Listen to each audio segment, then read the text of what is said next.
તો ગાંધીનગરમાં ટાઇફોઇડ બાદ કોંગો ફીવરનો કેસ સામે આવતા હડકંપ મચ્યો. પિંડારડા ગામમાં 26 વર્ષીય યુવાનનો રિપોર્ટ પોઝિટિવ આવ્યો. પશુપાલન સાથે સંકળાયેલા યુવાનનો રિપોર્ટ પોઝિટિવ આવ્યો છે. ગામમાં આરોગ્યની 5 ટીમ દ્વારા 237 ઘરના 1034 લોકોનો સર્વે કરાયો. પશુપાલન વિભાગે 500થી વધુ પશુઓને સારવાર આપવામાં આવી છે. રોગ પશુઓમાં ન ફેલાય તે અંગે પણ કામગીરી શરૂ કરી છે.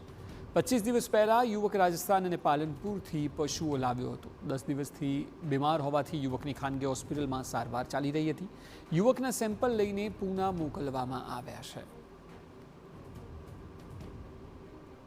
આ રોગ એક ટીક દ્વારા ફેલાય છે. ટીક જે ઈતરડી ગુજરાતીમાં આપણે કહીએ છીએ, એ ઈતરડી પશુઓની ઉપર હોય છે અને ચોટેલી હોય, ઉકરડાની અંદર પણ ઈતરડી હોય છે.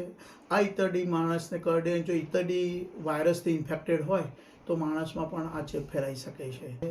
આમાં કોન્ટેક્ટ પર્સન જે હોય, જે જોડે જ રહેતા હોય, એની પણ એક ચકાસણી કરવાની હોય છે. તો એ સાથે રહેતા વ્યક્તિઓ, કોન્ટેક્ટ પર્સન 20 જણ છે, એમની પણ તપાસ સઘન કરવામાં આવેલી છે. સદનસીબે કોઈને કોઈ બીજી બીમારી કે કોઈના લક્ષણો જોવા મળેલ નથી. ચેપમાં મુખ્યત્વે તાવ આવતો હોય છે, ભારે તાવ હોય છે, સાથે સાથે પેટમાં દુખાવો, નોઝિયા, વોમિટિંગ અને ક્યાંક શરીર ઉપર ચક્કામાં પણ પડતા હોય છે. એટલે કે અને જો વધુ પ્રમાણમાં હોય તો શરીરના કોઈ પણ ભાગ ઉપરથી લોહી નીકળી શકે છે, જેમ કે નાકમાંથી, કાનમાંથી, આંખમાંથી લોહીની ઉલટી, કફમાં લોહી, એવું કોઈ પણ રીતે બ્લીડિંગ થઈ શકે છે.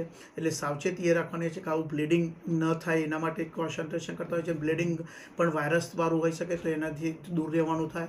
ગામમાં લોકોને કે સગા સંબંધી જે છે રહે છે, જે પશુપાલનની સાથે કામ કરે છે, ઈતરડીથી દૂર રહે ખાસ જરૂરી છે.